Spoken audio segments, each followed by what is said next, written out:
is just around the corner. Think of your mother for just a moment.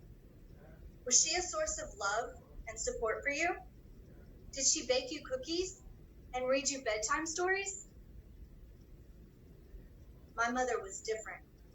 She was gruff and tough and hard as nails. And every negative comment she made to me made me feel tiny and worthless. You better hope you can find a rich man to marry you.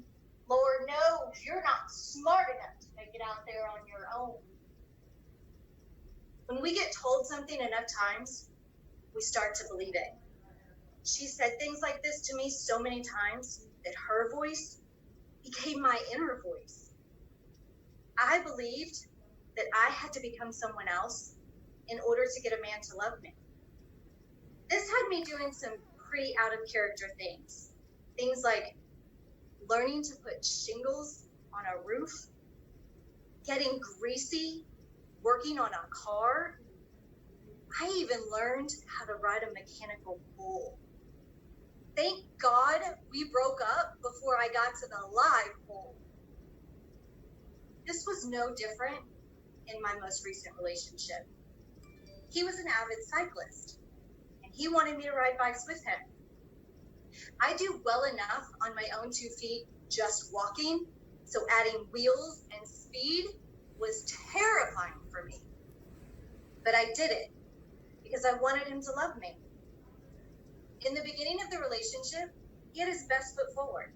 He was patient and kind, and he taught me things like, don't go uphill in third gear, because going uphill in third gear instead of first gear is like trying to swim with 25-pound weights strapped to your ankles. I could have died. A little over a year into this relationship, and I'm still riding bikes with this man. And I still don't like it, but I'm doing it because I want him to keep loving me. Although at this point, I'm not really sure why, because his best foot forward has gone 6 feet under, and he's become a monster on the trail. He's blazing through, going at breakneck speeds, acting like it's a race, and I'm the one to beat. Hello, we're together.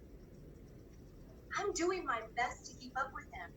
I'm pedaling just as fast as I can, and that's when it happened. I clipped handlebars with another rider on the trail, and I crashed, taking a runner down with me. They had to carry me off the trail on an ambulance gurney. As I'm sitting there in the emergency room, waiting for the x-ray results, alone because he had to take care of the bike, I start thinking, why am I doing this? I don't even like riding bikes. I don't even like this guy. That's when it hit me. I don't know what love is. I'm not even sure I know who I am. I've spent so much of my life doing things to please other people that I never stopped to ask myself, what makes me happy? After we broke up, I felt depressed and lonely. I thought about dating again, but what crazy thing would I have to do next? No, I have to do something different. Otherwise, I'm just going to keep getting hurt. What can I do? I know. I'll date myself. I'll stay away from men altogether, and I'll take myself on dates. I'll find out what I like and what I don't like. The first date I took myself on was a simple dinner date, but I put on the dress anyway. Come on, ladies, you know the one, the dress you have set aside for that perfect date with that perfect guy, the little black dress. I put that on, but this time, I put it on for me. As I'm sitting there in the restaurant, staring intently at that menu, trying not to notice all the couples around me, there's my mother's voice, booming in my head again. You're pathetic. Look at you, taking up space at a table a couple could be sitting at. Pathetic. I am pathetic. No, I have to fight that voice.